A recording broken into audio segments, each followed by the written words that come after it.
It's pretty impressive how you can use regular digital video files and bring them into PowerPoint, not only to show them as part of the presentation, but also do some editing that normally you would have to do in another application with an entirely different skill set. We also can add these wonderful cinematic effects and start to make us feel more like a TV director or producer. But what if you now want to share your masterpiece with others? Maybe you've created a PowerPoint presentation for a school project and know there's a DVD player in the classroom, but you're not sure what else may be available. Maybe you've created an inspiring training session that you have been facilitating at work and you want to share it with other offices that are located around the country. Or maybe you're just an independent consultant and want to use a presentation you've created that highlights your background, your education, and your skills so that you can market yourself to important customers, or maybe potential customers. One of the issues with PowerPoint has always been how to distribute it to people who don't have PowerPoint. The 2010 version adds a couple more tools to your arsenal that already includes things like PowerPoint shows, saving as HTML, and packaging for CD. What we're going to do here is now round out our options with some additional tools that I think you'll love. I've actually finished up this presentation. It's in pretty good shape, or at least we're going to say that it's finished. Normally, we'd want to be sure that we've gone through the complete design process, from concept to finishing it up, making sure that everything is animated, we've spell checked, we have transitions, it's all consistent, and of course that we've saved the file. I've already saved the file back to my desktop as the latest version. Now what I want to do is get ready to distribute this to my colleagues, my coworkers, or anybody else around the world as a standalone video file. This is actually very easy to do. All we need to do is go ahead and share the file. In 2010, we know that sharing is a really big deal, so I'm going to move up to the backstage by clicking on my File tab. I'm going to come down and choose the Share category. Now remember, I'm on the beta, and they actually have changed this in the final version, so yours is going to say Save and Send instead.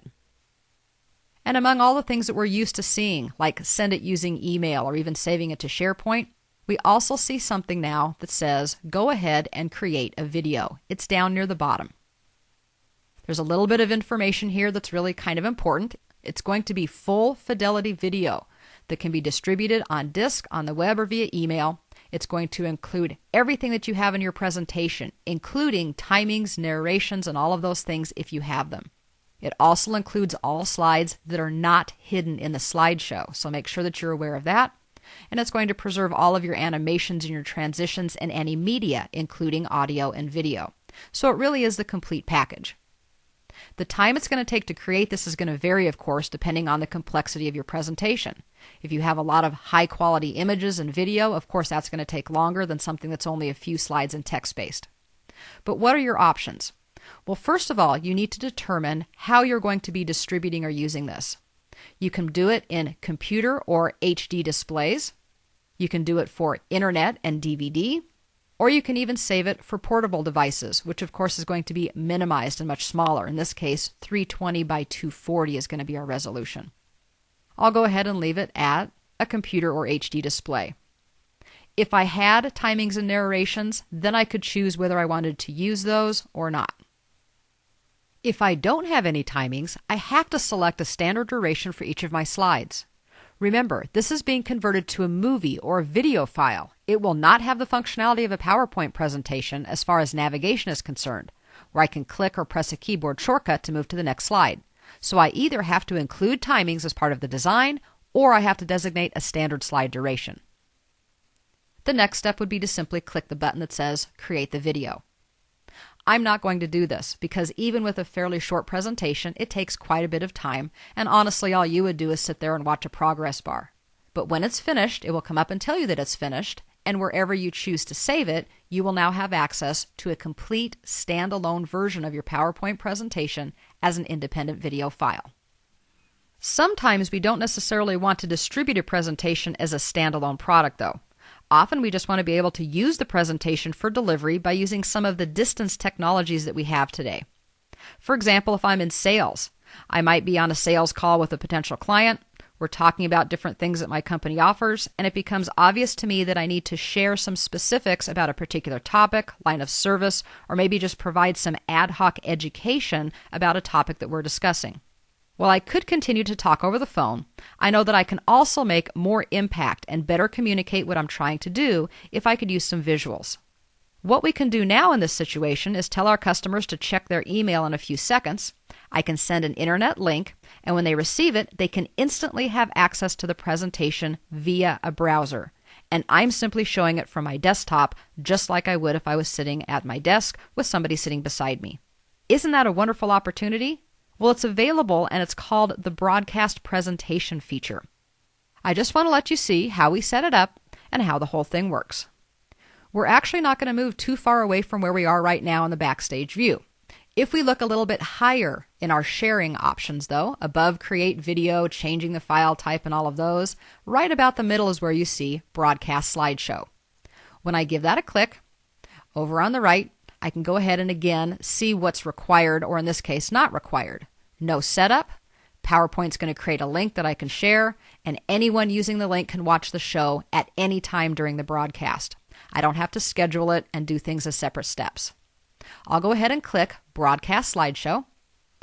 Little dialog box is going to come up, and it does tell me that I do have a couple of options. The first option is to use something called the PowerPoint Broadcast Service. This is actually a free service provided by Microsoft. You don't have to do anything except have a Windows Live ID account. I do recommend that if you don't have a Windows Live ID, you get one now, because so many of the things that we can now do with services provided by Microsoft, accessing things online, they just require an ID. It's free, it doesn't cost anything, so go ahead and set it up. And then you can use things like the PowerPoint Broadcast Service.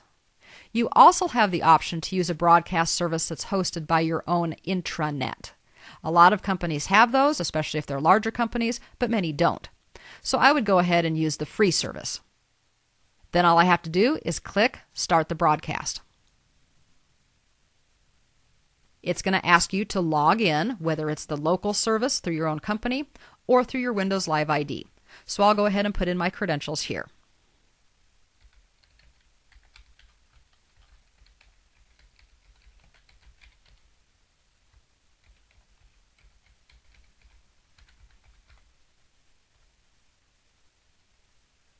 Then, similar to exporting it as a standalone video file, the amount of time it actually takes for it to connect to the broadcast service and to create the presentation itself could take anywhere from a couple of minutes to several minutes, but it's actually fairly quick. Much quicker, by the way, than saving the video file itself. When it's finished, a box is going to come up and it's going to have a link. You can either copy the link, and of course they give you an option here that just says copy the link, or you can send it via email. This really depends on what you're going to do and how you prefer to work. I'm going to go ahead and just say, copy the link. If you had something like Outlook, you could say send an email. It would go ahead and launch Outlook, and you could address the email to whoever you wanted. The next thing that you're going to do is click Start the Slideshow. And that's exactly what it does. It starts the slideshow, and you are going to run this presentation just like you would if you were doing it in a regular conference room or training room. There is one more tool I wanted to show you here before we go any further, and it again is brand new in 2010. It's an ability to use your mouse as a laser pointer. If I wanted to use my mouse as a laser pointer, I can simply hold my control key and I can click with my left mouse button. And you can see that I have the ability to make little flashes on the screen. I can also just continue to hold control while I'm holding my left mouse button and drag around to use this for emphasis. This is a new tool, and the color for the laser pointer can be set in your slideshow settings dialog box. Now, through the magic of video and multiple computers and screens, I'm going to actually switch over and show you how this same presentation currently looks for a person who would have received the link and would have logged on through their browser. You now need to use your imagination because I'm no longer Aaron. I'm now Michael Brooks, somebody who also works for the You Got It training company, but he's also on the road at a client site, and I want to share my presentation with him. So I have sent an email, and we can see this in his email box, other than the little bits that I have gone ahead and put in as the personal kind of narrative about what it's going to do, and I hope he's fine. The important part is I copied the URL that PowerPoint provided me, and I simply pasted it in the email. Now I'm going to give that a click to launch a browser window. Depending on internet connections and a lot of other things, we'll see that the presentation now comes up. I'll just maximize it so we can see it a little bit better. And using only the browser, without having to have PowerPoint or any other software or add-ins downloaded, Michael is now able to view this presentation as I would be presenting it from my computer. All they simply have to do is sit back and watch using their browser, and then of course you can be talking via a conference call or any other method that you want, even using a messenger system. Let me go ahead and close the browser window out. And I'll also just go ahead and minimize his email. And I'll close by saying this. I like it when things are easy, and this is all easy. There are no special skills or tools required on anyone's part, just a copy of PowerPoint 2010, a desire to share information, and a little creativity. We can now do with only a few clicks of our mouse what it used to take a team of professional designers, developers, videographers days, weeks, or even months to do. So maybe we have video that we want or need to share. We can include that. Maybe we add some pop to it by using cinematic transitions and then package it so we can distribute it via email, the web, or a CD or DVD. Maybe it never occurred to us until just now that we might be the next Spielberg, Hitchcock, or Scorsese. You now have the ability to make your mark on the world, whether it be communicating a concept, marketing a product, or capturing a memorable occasion.